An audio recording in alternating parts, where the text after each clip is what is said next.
what is the importance of questioning? Questioning की importance क्या है, इसके ऊपर आज चर्चा होगी। तो लास्ट हमने पॉडकास्ट में देखा कि ऑब्जर्वेशन की क्या महत्वता है, और अभी तक का सबसे अच्छा पॉडकास्ट था वो, एक्चुअली देखा जाए तो, मतलब वन ऑफ द बेस्ट मुझे ऐसा लगा, बिकॉज वो एक खुद भी जोन आता है, अंदर से पता चलता है। कुछ ऐसी चीज़ें उसमें डिस्कवर हुई जिसमें अभी नई जो रिसर्च आई थी ट्रैप ऑफ वैरायटी के ऊपर, उसको इंक्लूड करके उसमें बताया गया ऑब्जर्वेशन में कि क्या चक्कर है। और अब हम क्वेश्चनिंग के ऊपर बात करते हैं। देखिए, सबसे पहले तो दोनों ही चीज़ें ज़रूरी हैं, लेकिन दोनों को करने के लिए ध्यान चाहिए, क्योंकि ध्यान से ज्ञान आता है, ज्ञान से ध्यान नहीं आता। दोनों को करने के लिए ध्यान चाहिए। ध्यान जो है वो आपका सही होता है, यानी ध्यान एक जगह टिकता है साधना से। साधना कब तक करनी है? जब तक ध्यान टिका रहे तब तक करते रहिए। जैसे ध्यान हटने लगा जब तक ध्यान हटता रहे तब तक करते रहिए। जैसे ध्यान टिकने लगे तो आप कुछ समय के लिए उसको छोड़ सकते हैं। और बहुत सारे लोग मैंने यहाँ पे भी देखा कि सिर्फ और सिर्फ ध्यान में ही जा चुके हैं। मैं किसी के ऊपर टिप्पणी नहीं करना चाहता, लेकिन बस ये कहना चाहूँगा कि अगर आपके जीवन सही है, चल रहा है, चलाइए। लेकिन जीवन का मतलब चलाना नहीं होता, जीवन का मतलब होता है आंतरिक जो इच्छाएं हैं, वासनाएं हैं, उन पर काबू किया जा सके, और साथ ही साथ सेल्फ एवोल्यूशन की तरफ बढ़ा जा सके, तब तक जिंदा है। स्वयं का जो विकास है, स्वयं विकास या स्वयं विकासित मनुष्य बनना है। क्योंकि स्वयं विकासित मनुष्य तभी तक आप बने जब तक आप मर नहीं रहे। मरने की अगर बात आती है तो स्वयं विकासित भी छोड़ देना है। कि मान लीजिए अगर कल को मेरा आ रहा है कि भैया कल तो मरने वाले हैं, भूकंप आने वाला है, या फिर मान लीजिए उल्का पिंड गिरने वाला है या सुनामी आने वाली है, तो आप उस समय ये नहीं, अरे यार ये करना था, अब वो करना, ये नहीं होना चाहिए। स्वयं विकासित या स्वयं को विकसित करना भी एक वासना है, एक डिजायर है। और डिजायर वहां तक सही है जहां तक वो एक इच्छा रूप के समान है। लेकिन अगर वो वासना बन जाता है तो डिजायर फिर आपके ऊपर सवार हो गया। अब आपके ऊपर डिजायर सवार है, आप डिजायर के ऊपर सवार नहीं। तो स्वयं का विकास, स्वयं की वृद्धि तभी तक करनी चाहिए जब तक मरण ना हो रहा हो। अगर आपको पता चल गया कि मैं परसों मरने वाला हूं, या मैं बुढ़ा हो गया हूं, मेरा टाइम आ रहा है, तो उस वक्त जीने की इच्छा खत्म हो जानी चाहिए, प्रबल नहीं होनी चाहिए। इस घड़ी, इस क्षेत्र पे, इस स्थान पर पहुंचने के लिए बहुत ज्यादा संघर्ष और बहुत ज्यादा श्रम करना पड़ता है कि आप इस स्टेट तक पहुंच सको कि आप सब कुछ छोड़ सको। अपने बच्चे, अपनी वासनाएं, अपने अटैचमेंट्स, अपने डिजायर्स, ये सब आप छोड़ सकें। तो आप कहेंगे छोड़ना क्यों है? नहीं छोड़ोगे तो उसके कॉन्सिक्वेंसेस हैं। क्योंकि आपको लगता है कि अभी आप सिंगर नहीं बने, IAS IPS नहीं बने, और नहीं बन पाओगे तो दुख ही है। अगर आपके सर में एक गोली मार दें तो आपको लगता है कि तब तो सब कुछ एम्प्टी हो जाएगा, शांत हो जाएगा। ऐसा नहीं है। तो इस चीज को स्मरण करके, इस चीज को दिमाग में रख के चीजें करनी है। वो क्या है? ये मत सोचना कभी, इसको स्मृति में मत लाना अपने कि आज जीवन में मैं IAS नहीं बन पाया, या सिंगर नहीं बन पाया, या बिजनेसमैन नहीं बन पाया, या पति नहीं बन पाया, या मां नहीं बन पाई। जो भी है तुम्हारी वासनाएं, वो अगर पूरी नहीं होंगी तो मैं दुखी हूं। लेकिन अगर मैं मर जाता हूं तब सब कुछ खत्म हो जाएगा, एम्प्टी हो जाएगा। ऐसा नहीं है। क्योंकि अगर मरने के बाद पेन या प्लेजर नहीं बच रहा होता तो फिर इस सब चीजों का कोई पॉइंट नहीं है। आओ, खाओ, पियो, हगो, निकालो, चले जाओ। जहां भी जा रहे हो वो तो शांति है, जहां भी जा रहे हो वहां पे एम्प्टीनेस है, वहां पे एंड है। एंड नहीं होता कुछ। ये चक्कर लोगों को समझ नहीं आ रहा। अब आप पूछेंगे कि आप इस बात को कैसे प्रमाणित करते हैं, क्योंकि हम तो संदीप माहेश्वरी फॉलोअर है, उन्होंने तो नहीं बोला। देखिए, फॉलोअर तो आप कृष्णमूर्ति के भी हो सकते हो, बोला तो उन्होंने भी है। अब किसी लोगों ने नहीं बोला तो हम क्या करें उसमें। अब आप कहेंगे कि यार आपकी बात माने या इनकी बात माने या उनकी बात माने। अब आ गए ना, आ गए पहाड़ के नीचे, आया ऊंट पहाड़ के नीचे आ गया, है ना। यहीं पे वो 3 प्रमाणित आते हैं, वो है प्रत्यक्ष प्रमाण, अनुमान प्रमाण, आगम प्रमाण। अब आपको इन 3 प्रमाण को अगर समझना है तो ऑब्जर्वेशन जाके सुनिए, पीछे पुराना जो पॉडकास्ट है, नहीं तो नाटक मत करिए। मैं कोई ऐसा दार्शनिक नहीं हूं जो तथास्तु बेटा, होता जाए, सब सही हो जाएगा बेटा, भगवान की शरण में जाते रहो। I am not that kind of दार्शनिक।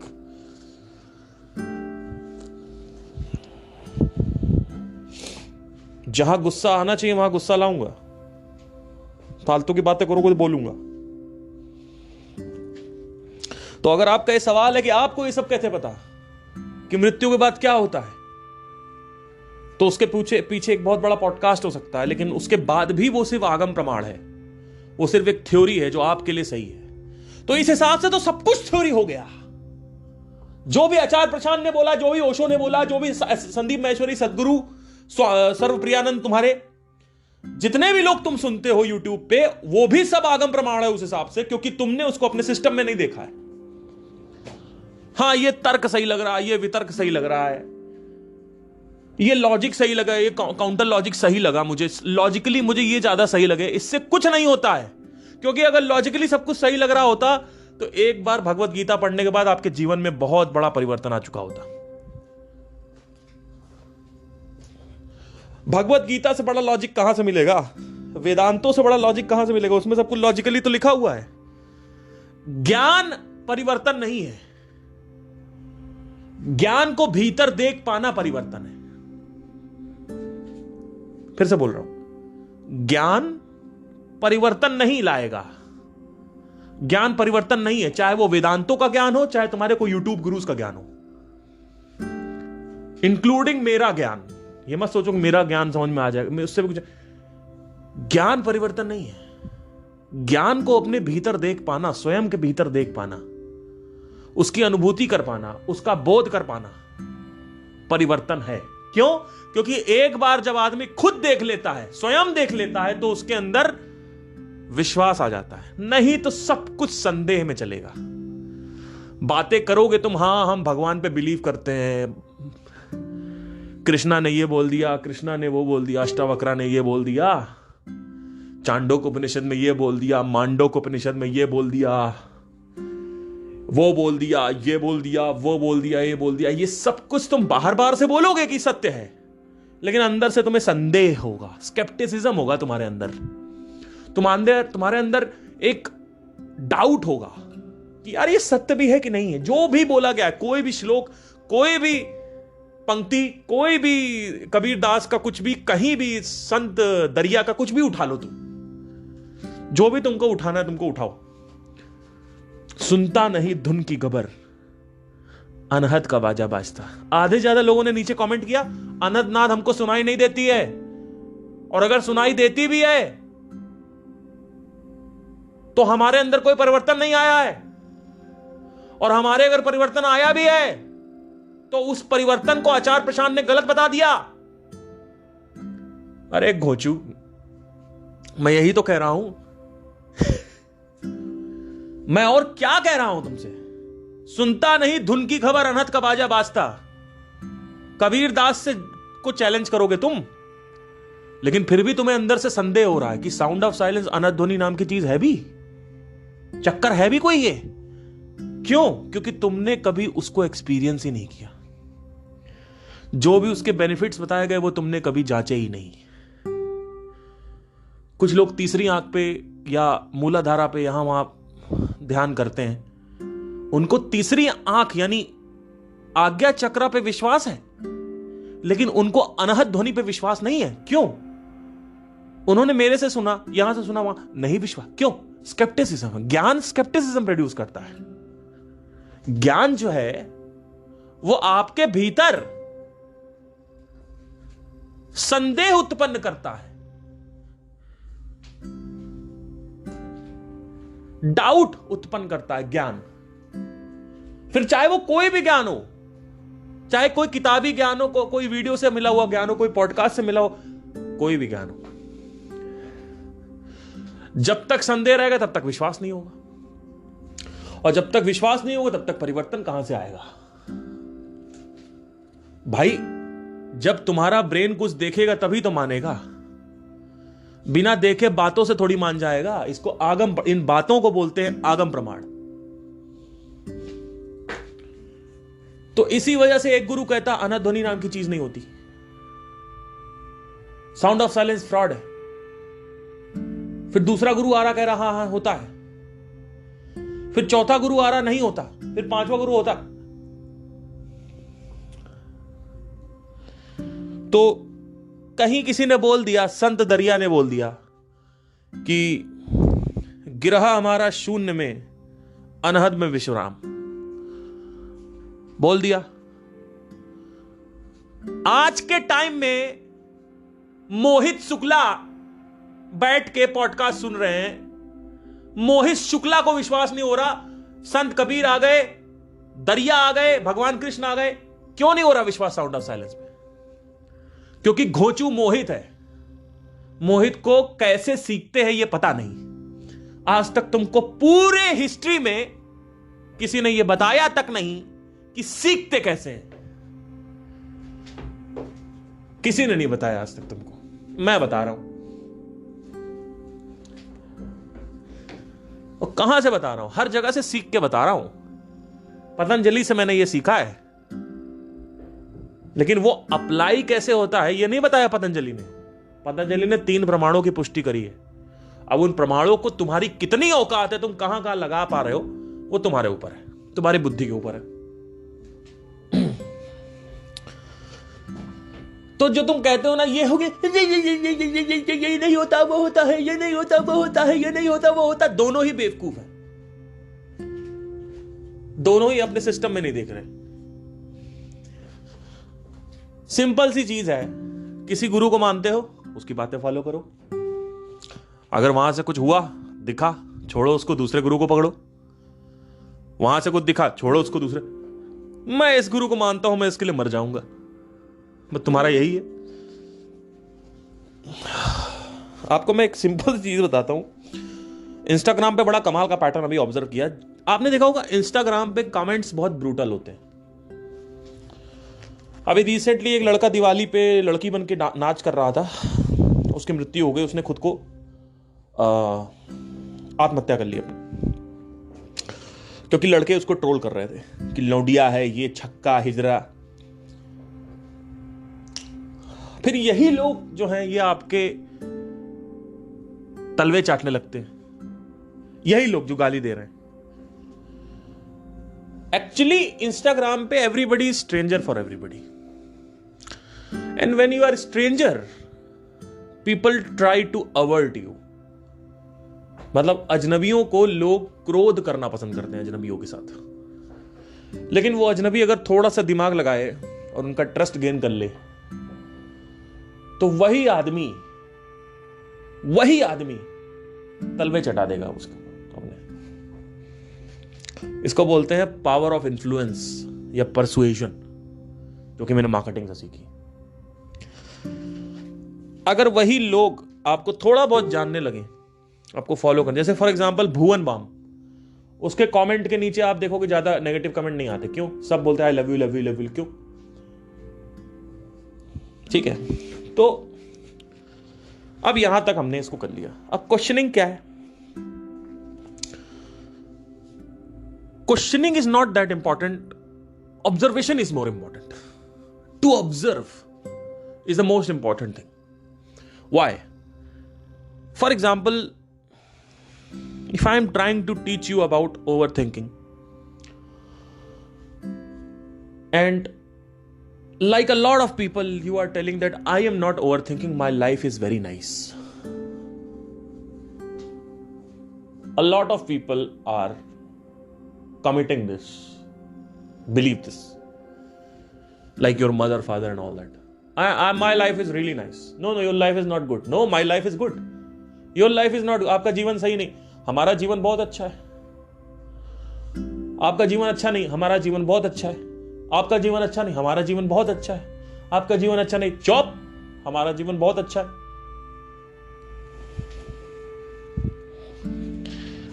What is the problem?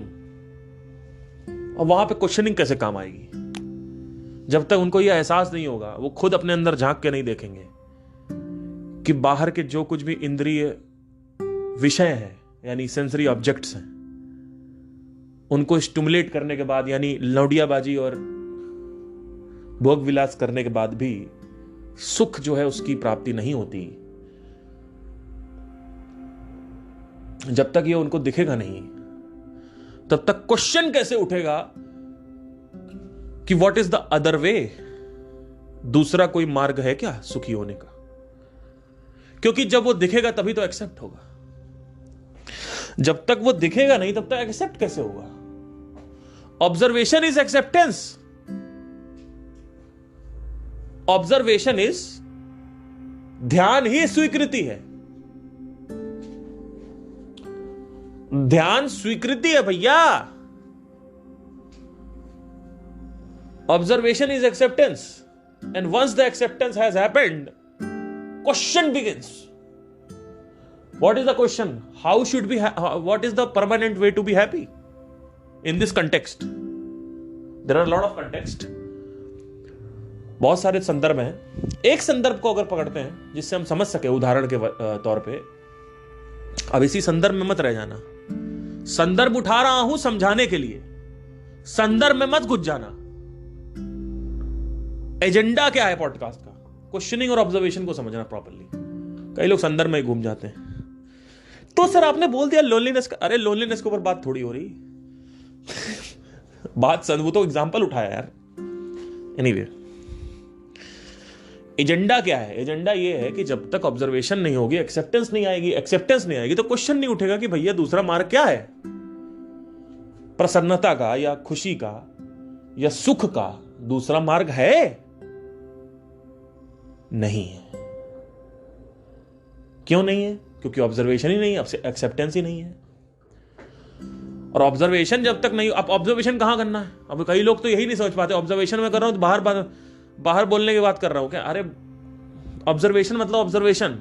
अभी यहां पे इस संदर्भ में ऑब्जर्वेशन इंटरनल हो रही है. इंटरनल ऑब्जर्वेशन यानी माइंड में क्या चल रहा है उसकी बात हो रही है. कई लोग होते ऑब्जर्व करना है. एक काम करो, लेंस खरीद लो जरा, ये वो सूर्य की किरणों को जो पतला करता है, हाँ वही वाला वो लाओ भैया, चींटी को ऑब्जर्व करेंगे बैठ के. अरे घोंचू, चींटी को ऑब्जर्व नहीं करना है. ऑब्जर्वेशन का मतलब होता है इंटरनल ऑब्जर्वेशन. शारीरिक ऑब्जर्वेशन अलग ऑब्जर्वेशन है. अलग अलग प्रकार की ऑब्जर्वेशन होती है. जहां भी इंद्रियां कनेक्टेड है वहां ऑब्जर्व करना. अच्छा, इंटरनल ऑब्जर्वेशन इंद्रियों से नहीं होती है. ये बड़ी कमाल की चीज आपको बताना चाह रहा हूं. जैसे इंटरनल ऑब्जर्वेशन है कि मैं ओवर थिंकिंग कर रहा हूं, मेरे थॉट्स आ रहे हैं, मेडिटेशन में मुझे ये दिखा वो दिखा. ये सब कुछ जो है ये इंद्रियों से नहीं है, ये डायरेक्ट ऑब्जर्वेशन है. इसलिए यहां पे कोई झूठ नहीं है, असत्य नहीं है या छलावा नहीं है. यहां पे माया नहीं है. यहां पे डायरेक्ट आपको ऑब्जर्वेशन कर रही है. अब इसको आप बिलीव कर सकते हो. इंद्रियों से ऑब्जर्व किया हुआ चीज क्वेश्चनेबल होती है, मिसलेड कर सकती है. क्योंकि जो इंसान को लगेगा कि ये सुख है, चक्कर ये है. एक सेकंड.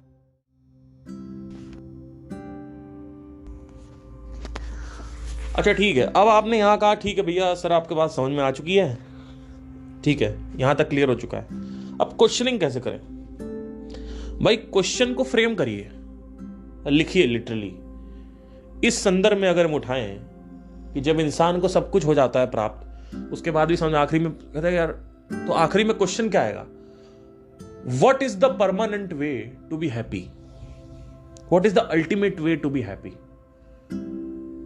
और क्वेश्चन उठेगा, why my wife, my car, my bungalow is not making me satisfied? Is not satisfying me? या तो ये क्वेश्चन उठेगा, या तो क्वेश्चन ये उठेगा कि how to be happy permanently without any reason, या how to be happy 24/7 without any source. इस तरह के क्वेश्चन उठेंगे. लेकिन क्वेश्चन तभी उठेगा ना जब आपको यह स्वीकृति होगी कि बाहर कुछ नहीं है. अगर बाहर कुछ नहीं, उसकी स्वीकृति नहीं हो, कैसे उठेगा क्वेश्चन? ठीक है, तो आप क्वेश्चन उठा, लेट से एक क्वेश्चन उठाते हैं कि how to be 24/7 happy without any reason. 24/7 कैसे हैप्पी रहें बिना किसी सोर्स के. अब ये क्वेश्चन आपने उठा लिया, तो अब आपको इस क्वेश्चन को पहले क्या करना है, लिखना है सही से, जिससे भूलो ना आप इस क्वेश्चन को. तो आप लिटरली लिख लो या फिर उसको मोबाइल में लिख लो, याद कर लो. अब उस क्वेश्चन को आप सर्च करोगे. कहां सर्च करोगे? पहले आप गूगल से चालू करोगे, फिर आप यूट्यूब पे चालू करोगे, है ना, इधर उधर आप ढूंढोगे. जब आपको जब बहुत सारे टेक्स्ट मिल जाएंगे तो आपको दिखेगा कि बहुत सारे रास्ते भी दिखेंगे. अब उन रास्तों पे कौन से रास्तों पे चले, तो उसके लिए भी आप ये देखो कि जो भी रास्ता बोला गया है, क्या उसी रास्ते को बहुत सारे लोग प्रमोट कर रहे हैं. और कौन प्रमोट कर रहा है? जो ये नहीं कि कोई लौंडा लफाड़ी जो आज का 5वीं क्लास पढ़ रहा है. प्रमोट कौन कर रहा है? जैसे कृष्णा ने प्रमोट किया एक रास्ते को, अष्टावक्रा ने प्रमोट किया एक रास्ते को, शांडोक उपनिषद है उसमें, मांडोक उपनिषद है उसमें किसी ने प्रमोट किया, पतंजलि ने एक रास्ते को बोला. आपने देखा कि अच्छा ये सब एक ही रास्ते की बात कर रहे हैं. ठीक है, तो अब इन पर आप चल सकते हो. अभी भी आपको प्रत्यक्ष नहीं हुआ है अभी, लेकिन आपको सिर्फ अनुमान लगा रहे हो आप कि अच्छा ठीक है, अब मुझे रास्ता ढूंढना है. What is the way to be happy? But who should I listen to? This is the most important thing. Not कि वो जो शाइनी ऑब्जेक्ट सिंड्रोम होता है ना, जो एक्चुअली जो दिख रहा हो, जो चमक रहा होता है ना, वो सत्य नहीं होता है. जो हिडन रियलिटी होती है वो सत्य होती है. आपने कई बार देखा होगा कि सस्ती चीज आप खरीदते हो वो ज्यादा वैल्यूएबल लगती है, इतनी महंगी चीज खरीदते हो. जैसे फॉर एग्जांपल आप 5 स्टार होटल में खाना खाओ तो उसका बिल्कुल टेस्टी लेस खाना होता है, टेस्टलेस. जैसे मैं बहुत सारी शादियों में जाता हूं, मेरे लाइव बैंड है, हम वेडिंग में परफॉर्म करते हैं. हमने जब भी खाया 5, 7, 3 स्टार 4 स्टार होटल में, खाना हमेशा बकवास होता है. एक भी चीज अच्छी नहीं होती, एक आध दो आइटम अच्छे होते, दाल मखनी वगैरह बस. लेकिन जो खाना गरीबों की झोपड़ी में मिल रहा है, जो खाना पहाड़ों में मिल रहा है गरीबों के घर में, या आपके घर में मिडिल क्लास में बन रहा है, या बाहर ठेले पे लग रहा है, जो कि 20 रुपए का राजमा चावल है, वही राजमा चावल वहां पे 5 स्टार में है 2000 रुपए का, लेकिन 2 कौड़ी का है. तो हमेशा याद रखो, शाइनी चीजें जो होती है ना, शाइनी चीजें, वो इसको शाइनी ऑब्जेक्ट सिंड्रोम बोलते हैं. जब आपको ये हो जाता है अच्छा वो चमक रहा है तो उसके पास नहीं, जो चमक रहा है जरूरी नहीं है कि वो सत्य हो सकता है, ऐसा नहीं है कि पूरी तरीके से असत्य होगा वो, पर 90% ऑफ द टाइम जो चमक रहा है वो सत्य नहीं होता. फॉर एग्जाम्पल, जब मैंने मार्केटिंग स्टार्ट किया था तो यूट्यूब पे जाके मैं सर्च करता था. अब एक बहुत ही बड़ा यूट्यूबर है, अभी उसको हिंदी आती नहीं होगी तो मैं बोल दूंगा. उस यूट्यूबर का नाम है Ben Heath. His name is Ben Heath. और आप सर्च करेंगे, उसका बहुत बड़ा चैनल है. मेरे ही सामने उसने चालू किया था, 10-15 हजार, अभी उसके शायद 1-1.5 लाख हो गए, पता नहीं, याद नहीं मुझे. और वो फेसबुक स्ट्रैटेजी बताता था, फेसबुक एड्स के बारे में बताता था, और लोग पागलों की तरह उसको सुन रहे हैं, फॉलो कर रहे हैं, उसको पैसे भी दे रहे हैं. पर सब्सक्राइबर के अलावा और यूट्यूब पे चमकने के अलावा उसका क्या प्रमाण है कि वो आदमी सच में उस आदमी को सुनने वाला है? और उसकी जो बातें हैं वो टेक्नीशियन वाली बातें हैं. वो क्या है, लीड फॉर्म में यहां से लीड कर लो, फिर लीड, उसके बाद यहां से लीड आएगा, लीड फॉर्म में लीड, फिर लीड को फॉलो अप करो. एक सेकंड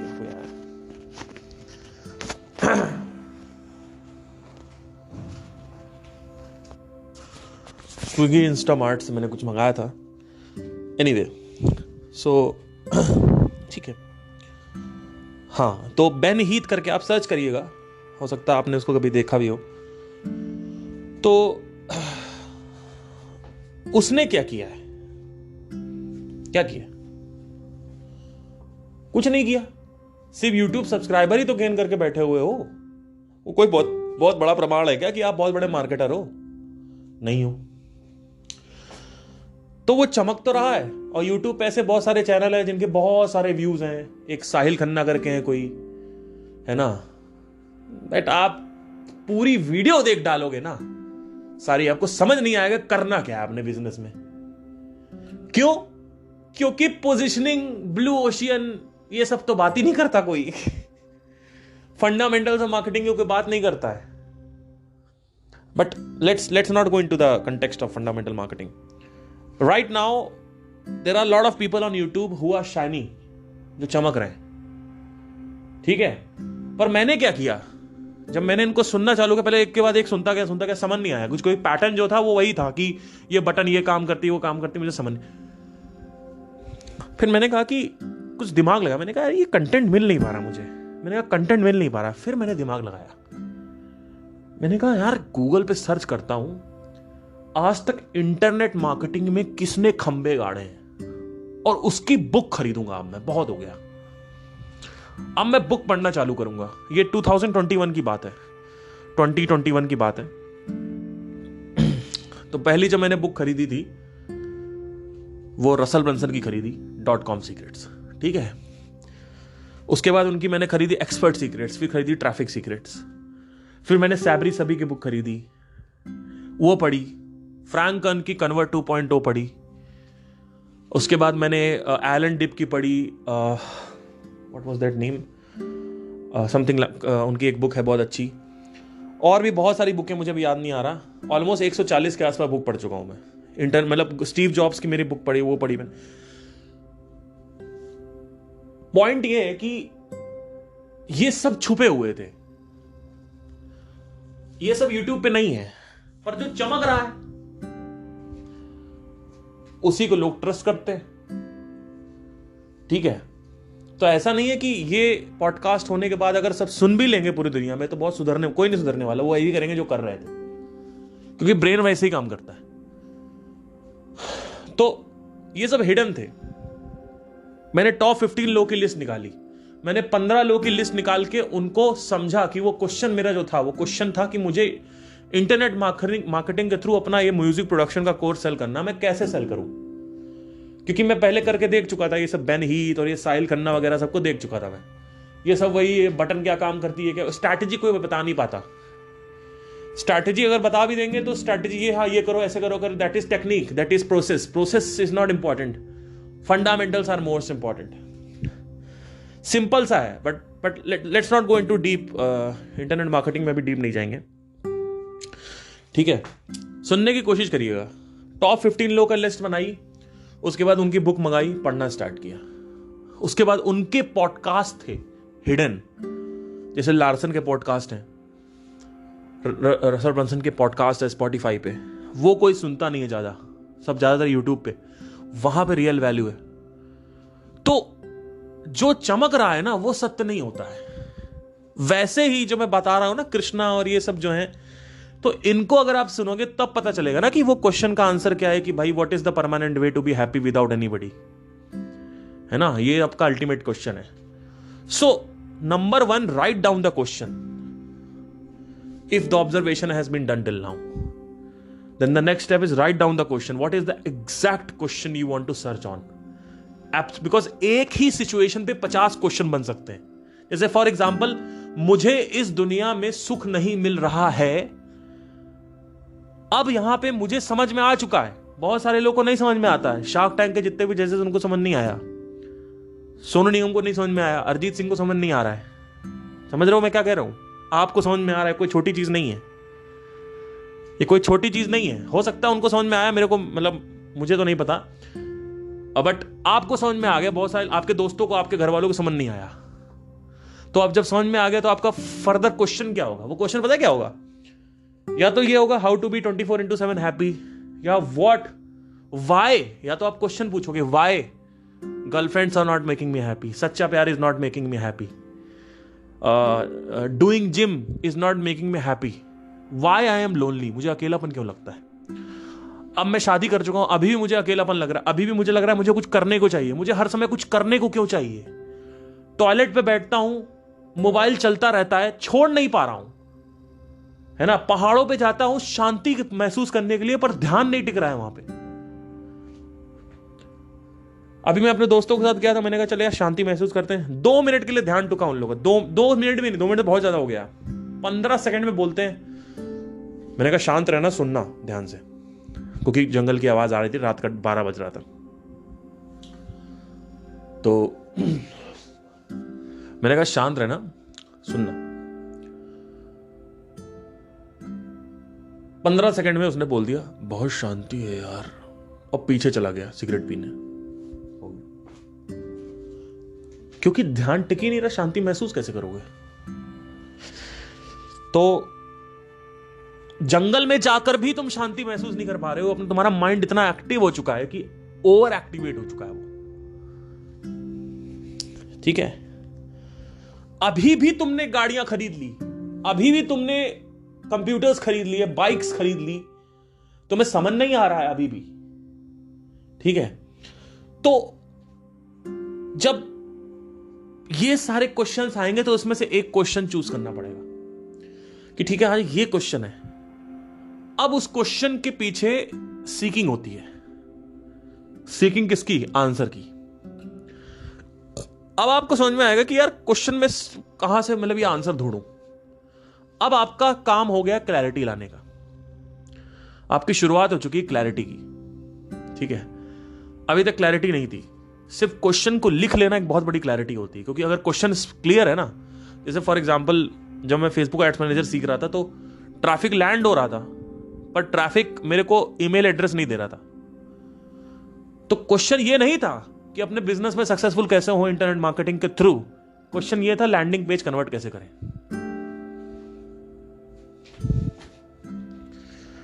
तो क्वेश्चन सही होना चाहिए।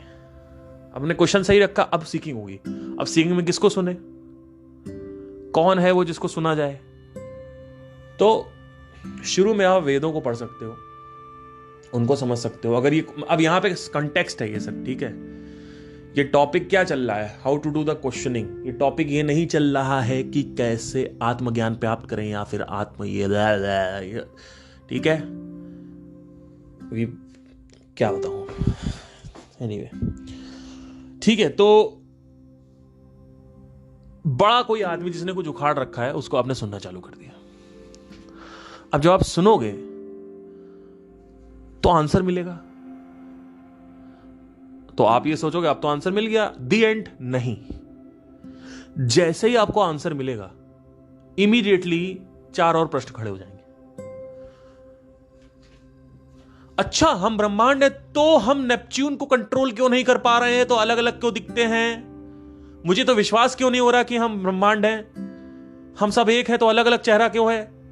50 क्वेश्चन आ जाएंगे। संदर्भ में हूं, ठीक है। कंटेक्स्ट अभी ये नहीं है कि सेल्फ रियलाइजेशन कैसे प्राप्त हो। बार बार बता रहा हूं जिससे बेवकूफों को समझ में आए। सुनिएगा ध्यान से। तो जो सोल्यूशन आता है, that solution itself becomes a problem. यह भौतिक जगत की प्रकृति है। मोबाइल लिया, चार्जर नहीं मिला। मोबाइल तो मिल गया, लेकिन चार्ज कैसे करेंगे। एक और प्रॉब्लम क्रिएट हो गई। चार्जर मिल गया या मोबाइल तो मिल गया, ये लैमिनेशन कराना है फोन में, या लैमिनेट करवा ले इसको, स्क्रीन टूट जाएगी। अच्छा, स्क्रीन टूट गई तो क्या करेंगे, इंश्योरेंस है उसके लिए। अच्छा, गाना कैसे सुनेंगे, हेडफोन्स है उसके लिए। तो मोबाइल लेने गए थे भैया आप, तो आप हेडफोन लेने तो गए नहीं थे, लेकिन आपको हेडफोन लेना पड़ रहा है। Whatever the problem is, if you find out the solution becomes the problem again. Not that same problem, a different kind of problem will open up. So, अब ये हर एक क्वेश्चन को कर करके आपको एक एक करके सॉल्व करना पड़ेगा। तो सवाल ये आता है कि यार ये क्वेश्चन सॉल्व करने के प्रोसेस में ऑब्जर्वेशन का क्या गेम है। क्योंकि मैंने ऑब्जर्वेशन को ज्यादा मूल्यता दे रखी है, मैंने और कृष्णमूर्ति ने। क्योंकि क्वेश्चनिंग तभी होगी जब क्वेश्चन दिखेगा, जब स्वीकृति होगी, कि मान लीजिए आप बैठे हुए हो और आपने देखा कि एक शेर आया और सेब खा रहा है शेर। तो अगर आप या तो सोच रहे हो उसको देख के कुछ, तो एक क्वेश्चन नहीं उठेगा जो उठने वाला है। लेकिन अगर आप उसको देख रहे हो तो क्वेश्चन पता है क्या उठेगा, कि ये तो मांसाहारी है, ये शाकाहारी कैसे खा रहा है। उठा क्वेश्चन तभी उठा ना जब ऑब्जर्वेशन हुई। लेकिन ऑब्जर्वेशन नहीं हो रही है, तुम बैठे हो शेर और सेब को देख रहे हो और कुछ और सोच रहे हो, तो क्वेश्चन कहां से उठेगा। तो ऑब्जर्वेशन ज्यादा इंपॉर्टेंट है। जो भी ऑब्जर्वेशन मैं बता रहा हूं इंटरनल ऑब्जर्वेशन बता रहा हूं। अब आगे चलते हैं। अब आपने देखा कि एक क्वेश्चन का हल किया तो और क्वेश्चन खड़े हो गए। उस हल, वो जो सोल्यूशन है अल्टीमेट, वो 5 और क्वेश्चन खड़े कर देगा। अब उन 5 क्वेश्चन को आप सॉल्व करोगे, लेकिन आप कहोगे यार अभी भी मुझे समझ नहीं आ रहा, क्योंकि वो क्वेश्चन आप मेरे से पूछ रहे हो या भगवत गीता से पूछ रहे हो या फिर आप संदीप से पूछ रहे हो, कृष्णमूर्ति से पूछ रहे हो, आचार्य प्रशांत, किसी से भी पूछ रहे हो, जग्गी वासुदेव से पूछ रहे हो, किसी से भी पूछ रहे हो, लेकिन वो बता रहे हैं वो अपने अंदर नहीं देख पा रहे हो। तो वहां भी अगेन घूम फिर के ऑब्जर्वेशन आ गया। तो पहले क्वेश्चन उठाया, वहां से कुछ मिला, कोई ज्ञान मिला, उस ज्ञान को अपने अंदर देखा कि वो ज्ञान अप्लाई हो रहा है कि नहीं हो रहा है। फॉर एग्जाम्पल, कर्म किए जा फल की चिंता ना कर। कितने लोग इसको समझ पाए? कोई नहीं, हार्डली कुछ % ऑफ पीपल। समझना इज नॉट इंपॉर्टेंट सर, समझना इज नॉट इंपॉर्टेंट। क्या इस क्वेश्चन को आप जीवन के अनेक विभिन्न करणों में, विभिन्न विभागों में, विभिन्न भाग में, विभिन्न स्थानों में, अलग अलग जगहों पे अप्लाई कर पा रहे हो? अगर कर पा रहे तो समझ में आ गया, नहीं तो नहीं समझ में आएगा। कर्म किए जा फल की चिंता ना कर। लेकिन फल की चिंता तो हर कोई करता है, और फल की चिंता करके ही आदमी कर्म करता है। पैसा कमाने के लिए ही आदमी बिजनेस करता है। कृष्ण क्या कह रहे हैं? तो अब मैं कुछ भी समझाऊंगा वो एक कंटेक्स्ट होगा, उसको आपको अपने कंटेक्स्ट में, अलग अलग जिंदगी के अलग अलग कंटेक्स्ट में देखना होगा। जैसे मैं समझाऊंगा बिजनेस में, लेकिन हो सकता आप बिजनेसमैन ना हो सकता आप IAS बनना चाहते हो, तो उसमें कैसे अप्लाई होगा?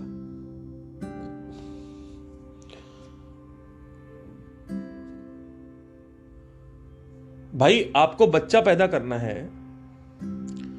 और कृष्ण कह रहे हैं कि कर्म किए जा फल की चिंता ना कर, मतलब सेक्स किए जा बच्चे की चिंता मत कर। क्या कह रहे हैं वो? मतलब सेक्स किए जा, वो तो प्रमोट कर रहे हैं तमोगुण को। क्या कह रहे हैं वो?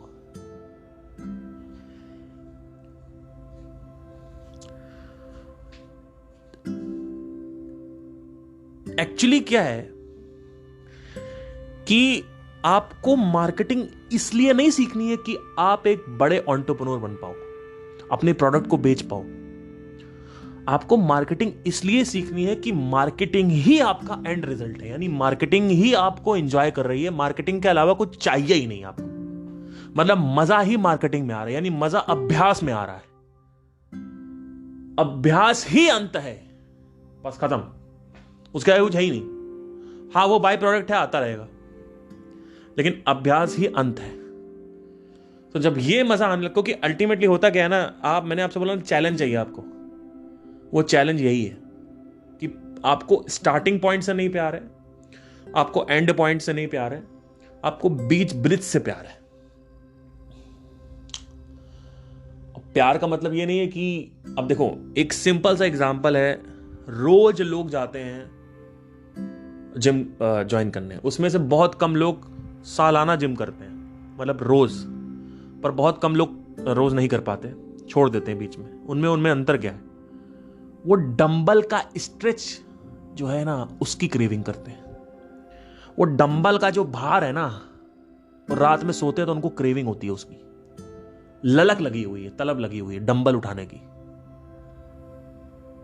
उनको बॉडी से प्यार नहीं है, उनको सिक्स पैक नहीं बनाना है, उनको पुलअप्स नहीं करने, उनको फिटनेस नहीं चाहिए, उनको चाहिए जो प्रोसेस है वो। क्योंकि आप हो सकता है पतले भी हो जाओ, लेकिन फिर आपका जिम छूट जाएगा। तो अब ये जिम में अप्लाई किया, बिजनेस में अप्लाई किया, क्या आप एक चीज को सीख के 1000 जगह अप्लाई कर पा रहे हो? तो आप ऑब्जर्वेशन कर रहे हो, और ऑब्जर्वेशन सीखा और वहां ऑब्जर्व किया दूसरे कंटेक्स्ट में। एक कंटेक्स्ट से सीखा, दूसरे कंटेक्स्ट में ऑब्जर्व किया, और सिर्फ ऑब्जर्व ही करना है और कुछ नहीं करना। आप 10-12 कंटेक्स्ट में ऑब्जर्व कर लोगे, आपका दिमाग चलने लगेगा, आप कहोगे हाँ समझ में आ गया, अब समझ में आया, अब गुरु बन गए आप, अब आप चेले नहीं हो। अब आपको कोई अपनी प्रॉब्लम लेके आएगा ना, वो चाहे आपने कभी प्रॉब्लम देखी भी ना हो, तब भी वो प्रॉब्लम आप सॉल्व कर लोगे। क्यों? क्योंकि आप 50 अलग अलग तरीके की, आप सीरियल प्रॉब्लम सॉल्वर हो, सीरियल एंटरप्रेन्योर की सीरियल प्रॉब्लम सॉल्वर हो गया। तो how one thing is applied to every other thing? Simple question है, how one thing is applied to every other thing if you have this skill, like how law of activity which is happening in space is applied inside the brain, how law of gravity is applied inside the brain. Is there any similarities between law of gravity of space and time between and also the mind? If you observe the mind, you'll understand that there is law of gravity acting over that also. It is not gravity per se. It is not a literal gravity, but the functioning of gravity is the same. Akarshan is everywhere, simply. Like in the brain also everything is akarshan. Desire और attachments के पीछे ही आपके planets भागते रहते हैं, orbit करते रहते हैं, और सेंटर पॉइंट क्या है? आपका डिजायर। सुबह से लेकर शाम तक आप सोचते ही हो, घूमते हो, चारों तरफ परिक्रमा कर रहे हो अपने डिजायर्स की। वैसे ही वहां भी हो रहा है। तो सन को रिप्लेस कर दिया डिजायर से, प्लैनेट्स को रिप्लेस कर दिया आपने एक्शन से। एनीवे, सो ये था। अब ऐसे करते करते आप क्वेश्चनिंग करते करते, इसको बोलते हैं ब्रेन की एक्सरसाइज। होती जाएगी, होती जाएगी, होती जाएगी, होती जाएगी, होती जाएगी, होती जाएगी, और फिर आप धीरे धीरे योद्धा हो जाओगे। आपका ब्रेन जो है उसका एक्सरसाइज होगी। बट मेजर चीज समझनी है कि हर चीज को ऑब्जर्व करना आना चाहिए, कि अगर आप ऑब्जर्व कर पाते हो तो आप रीइंकार्नेशन समझ जाओगे। फिर आप प्रत्यक्ष प्रमाण, जो कि इजी होता है, प्रत्यक्ष किसी चीज को देख के बिलीव करना एक बहुत आसान चीज है, लेकिन किसी चीज को अनुमान से निकालना एक थोड़ा ज्यादा मुश्किल चीज हो जाती है। एक फॉर एग्जांपल, ब्लैक होल के बारे में अनुमान से पता लगाया गया है। It's very difficult actually, because black hole दिख नहीं रहा है, बट अनुमान से लगाया गया है। अभी भी पता नहीं है क्या है उसके अंदर, बट एक थ्योरी है कि अंदर कुछ नहीं है, डार्क एनर्जी है, और वो सबको डिस्ट्रक्ट करती है। जो भी अंदर जाता है वो डिस्ट्रक्ट हो जाता है, मतलब मॉलिक्यूल्स में डिस्ट्रीब्यूट हो जाता है, एटम्स में। एक ये थ्योरी है जो कि अभी स्टैंड आउट कर रही है। क्वांटम इंटैंगलमेंट प्रूव्ड है, बट क्वांटम इंटैंगलमेंट का प्रत्यक्ष नहीं है। तो ऐसे ही लोग कहते हैं आत्मा को कैसे देखें, आत्मा हम कैसे, अरे घोंचू हो क्या? हर चीज का प्रत्यक्ष नहीं होता, सटल चीज का प्रत्यक्ष नहीं होता है, ग्रॉस का प्रत्यक्ष होता है। सटल को पता लगाने के लिए अनुमान चाहिए, अनुमान के लिए ऑब्जर्वेशन चाहिए, और क्वेश्चनिंग मिला के चाहिए। दोनों पति पत्नी है, दोनों साथ में चलेंगे। ऑब्जर्वेशन आएगी तो क्वेश्चनिंग आएगी, लेकिन पहले पत्नी आएगी फिर पति आएगा, क्योंकि अल्टीमेट बच्चा पैदा करने की जो ताकत होती है वो पत्नी में ज्यादा होती है, और ऑब्जर्वेशन पत्नी है। तो जिसको ऑब्जर्वेशन आ गई उसको क्वेश्चनिंग आ ही जाएगी धीरे धीरे, क्योंकि ऑब्जर्व करेगा तो ऑटोमेटिकली क्यूरियोसिटी उठेगी। भाई हर आदमी नहीं देखता था कि सेब नीचे गिरा तो क्वेश्चन उठेगा, पर आइंस्टाइन ने पहले देखा तब क्वेश्चन उठा। तो देख पहले आती है, देख तो सभी रहे थे, कौन नहीं देख रहा था भैया? 10,000 साल से लोग देख ही तो रहे हैं, और कर क्या रहे हैं। लेकिन 1940 या 30 में, या 1920 या 10 में आइंस्टाइन ने देखा, और उस एक देखने से वो ग्रेविटी की, आइंस्टाइन नहीं, सॉरी न्यूटन, सॉरी न्यूटन ने देखा, और उस देखने से वो डिस्कवरी हुई। ठीक है, तो आप सोचो कि एक छोटी सी चीज को देख के कितनी बड़ी चीज डिस्कवर हुई है। तो नेचर का एक चीज अगर आप देखते हो ना तो आप बहुत कुछ डिस्कवर कर पाते हो। ये लॉ ऑफ डुअलिटी की जब डिस्कवरी हुई, जिसमें मैं रिसर्च कर रहा हूं, अंदर अंदर जा रहा हूं इसमें, तो वो ऑब्जर्वेशन से ही हुई थी। हर आदमी को चंद्रमा सूर्य दिखते हैं, एक दो चीजों की जोड़ी दिखेगी आपको इस दुनिया में, हेड एंड टेल्स, मोहब्बत नफरत, mountain beaches, food and sex, अलग अलग आपको दिखेगी। तो रिलेशनशिप में इसको जब देखा तो मैंने देखा कि ये लोग रिलेशनशिप में लोग जाते हैं सिर्फ और सिर्फ प्लसेस को देख के। कॉलेज जा रहे हैं तो प्लस को देख के जा रहे हैं, पढ़ाई कर रहे हैं तो प्लस को देख के जा रहे हैं, एमबीबीएस करने जा रहे हैं प्लस देख रहे हैं, आईएएस देख रहे हैं प्लस देख रहे हैं, आईएएस बनेंगे तो प्लस ही देख रहे हैं, प्लस देख देख के खुश हुए जा रहे हैं। हर चीज जो कर रहे हैं उसका प्लस है। कोई भी चीज जो भौतिक है, इसको लिखना अपनी डायरी में, कोई भी चीज जो भौतिक है, चाहे आईएएस आईपीएस हो, चाहे कोई लड़की शादी करना हो, चाहे सिंगर बनना हो, एक्टर बनना हो, कुछ भी हो, फिल्म मेकर बनना हो, एंटरप्रेन्योरशिप, पैसा कमाना हो, जिम करना हो, सेब खाना हो, कुछ भी हो, जो भी चीज भौतिक है उसका एक माइनस साइड है। और वो माइनस साइड के लिए हम रेडी नहीं होते, और जब वो दिखता है तो हमारी पैंट उतर जाती है। हम शादी करते हैं प्लस देख के, अरे रोज सेक्स करेंगे, कडल करेंगे, कडल रोज करेंगे ये वो, लेकिन जब शादी हो जाती है तब महामूर्खों को पता चलता है कि रियलिटी क्या है। तो रियलिटी का एक फ्रेगमेंट देखते हैं हम हमेशा। ये बहुत बड़ी डिस्कवरी है, तुम लोगों को समझ नहीं आएगी। ये $1 मिलियन डिस्कवरी है, ये $1 बिलियन।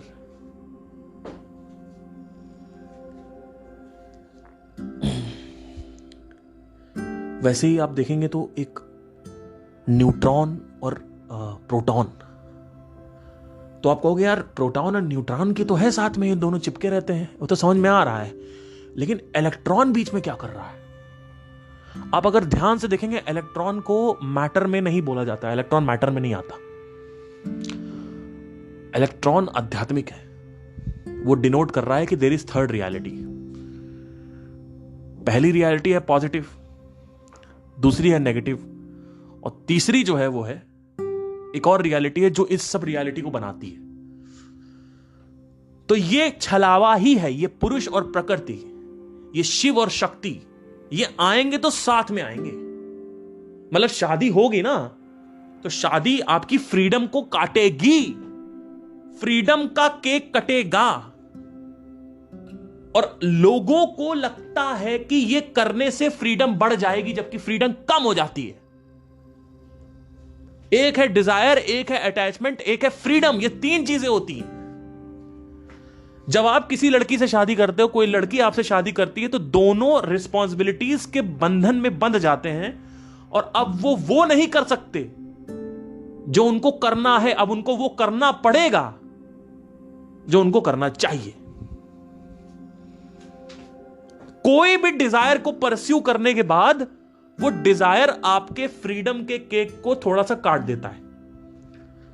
जैसे फॉर एग्जाम्पल, आप शादी करोगे तो आप दोस्तों के साथ नहीं घूम सकते हर समय, आप बिजनेस करने के लिए रिस्क नहीं ले सकते हो, आप अपनी जॉब को छोड़ने के लिए रिस्क नहीं ले सकते, अब आपका बच्चा हो गया है, आपने मकान खरीद रखा है, अब आप बंध गए, सोसाइटी के प्रेशर ने आपको मकान दिला दिया, मम्मी पापा ने मकान दिलवा दिया, अब आप बंध गए, अब आपको 85,000 हर महीने देना ही देना। अब आपको टेंशन भी तो आ गई कि भैया 3 महीने बाद मेरे पास अगर नहीं हुआ तो ये लोग घर छीन लेंगे, तो मकान का सुख तो आ गया, लेकिन फ्रीडम तो चली गई। फ्रीडम क्या है? Peace of mind. अब आप बंद नहीं गए। देखो क्या चक्कर है, जितना बड़ा डिजायर के पंगे लोगे ना उतना ज्यादा बंद होगे। तो प्लस और माइनस आएगा तो साथ में आएगा, और आप कहोगे चलो प्लस तो है ही है ना, मकान खरीद ही लिया है तो उसका तो सुख है ही है ना, क्या दिक्कत है।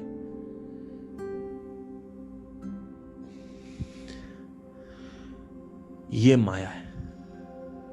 प्लस महीने 2 महीने बाद दिखना बंद हो जाता है, खत्म, और माइनस रहता ही रहता है। अब यहां से डिस्कवर होता है डिस्ट्रक्शन थ्योरी। मतलब इस दुनिया में अंधकार की मूलता है। अंधकार था, है और रहेगा। प्रकाश आया था, आया है और चला जाएगा। लेकिन प्रकाश था, है और अंधकार था, है और रहेगा। इस वजह से प्राणी विलुप्त हो रहे हैं। इस वजह से लोग वायलेंट हो रहे हैं। इस वजह से लोग डिस्ट्रक्शन की तरफ जा रहे हैं। अगर आप पूरी पृथ्वी से इंसानों को हटा दे तो कुछ पृथ्वी फ्लरिश करेगी, उजागर हो जाएगी। लेकिन अगर एक कोई स्पीशीज हटा दे, टाइगर हटा दे या एलिफेंट हटा दे, तो पूरा जंगल ढह जाएगा।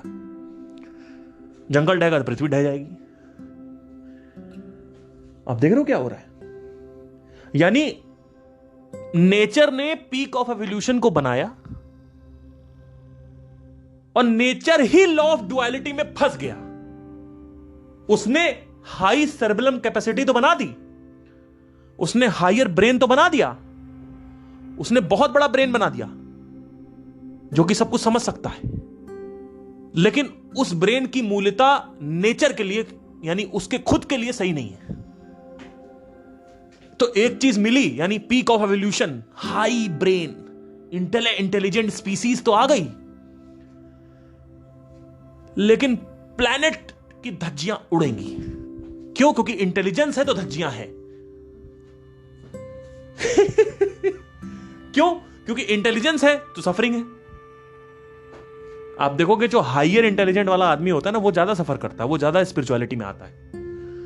बुद्धू पौड़म लोग नहीं आते, या कम मीडियोकर क्षुद्र बुद्धि वाले लोग नहीं आते हैं। जो बहुत तेज होते हैं, चालाक होते हैं, वो आते हैं, क्योंकि उनकी इंटेलिजेंस उनको खा रही है। Higher the intelligence, higher the suffering, higher the suffering, destruction is heavy. तो लॉ ऑफ डुअलिटी हर जगह पर। तो इस तरीके से अगर आप देखेंगे तो आपको समझना पड़ेगा कि चक्कर चल क्या रहा है पूरा का पूरा। ये होता है ऑब्जर्वेशन और ये होती क्वेश्चनिंग। कि एक ही चीज सीखी, कहां से चालू किया? सूरज और चंद्रमा से, हेड एंड टेल से। लेकिन उसको अप्लाई करता है गड़गड़ हर जगह। और एक एक चीज, डिस्ट्रक्शन थ्योरी इसी से तो खुली, और कैसे खुली है भाई? अभी मैंने थोड़ी देर पहले आपसे क्या कहा? आपने मकान लिया, महीने 2 महीने भर बाद मकान की जो खुशी होती है वो ढह जाती है। लेकिन 83,000 रुपए की EMI जो है वो टेंशन देती रहेगी, यानी माइनस रहेगा। बीवी को छोड़ नहीं पाओगे, लेकिन बीवी एक्साइट भी नहीं करेगी। सिगरेट से मजा नहीं आएगा, पर सिगरेट छोड़ नहीं पाओगे। यानी सिगरेट चालू करी थी प्लेजर करने के लिए,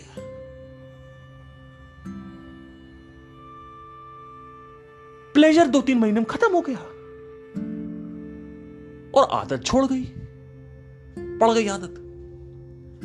यानी बचता नेगेटिव ही है। हर चीज का नेगेटिव साइड होता है, पॉजिटिव साइड।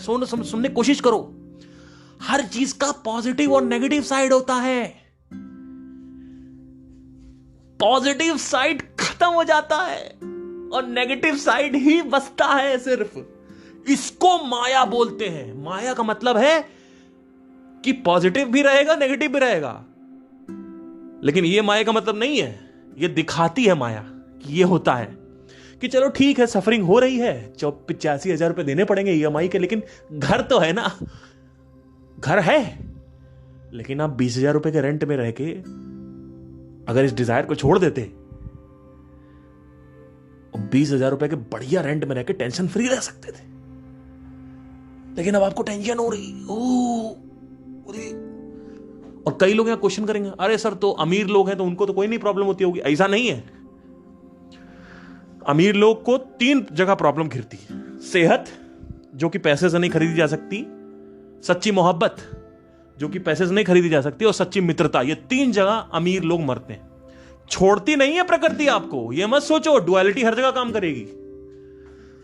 वहां पे सही कर लोगे, सिक्योर कर लोगे, तो वहां पे अनसिक्योरिटी हो जाएगी।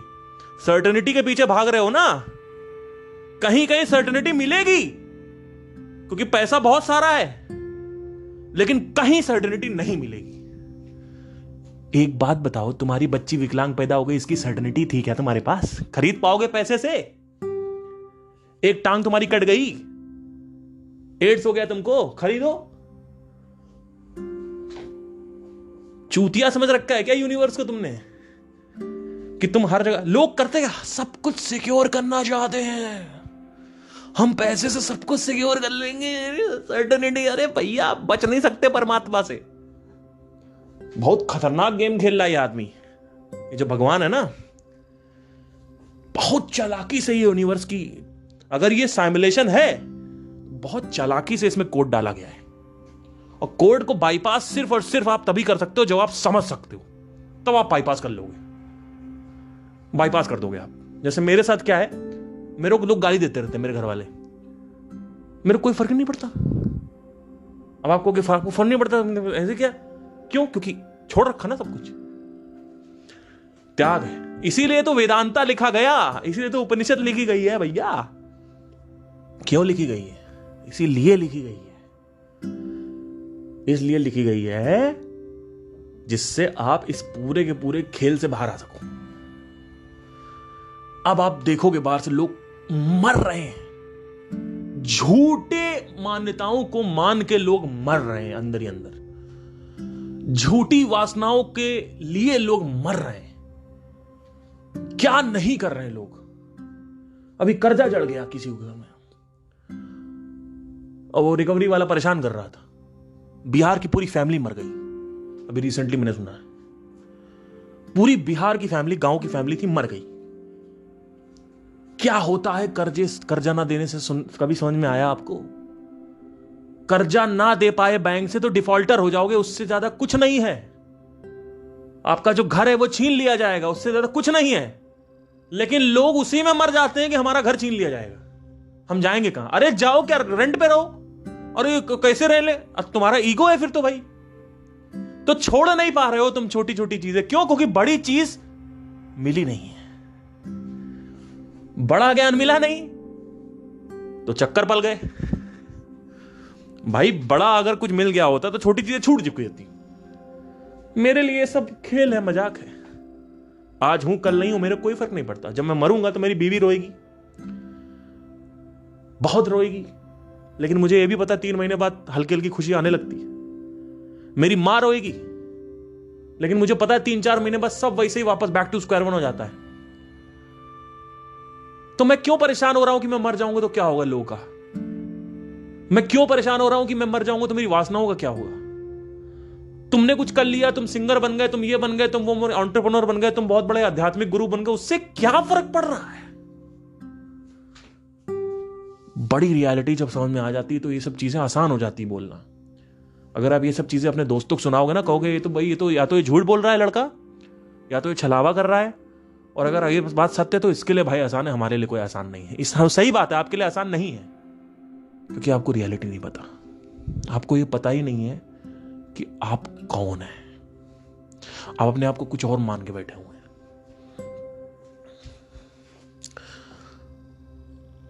ये पूरा का पूरा खेल। तो ऑब्जर्वेशन को करना है क्वेश्चनिंग के साथ साथ।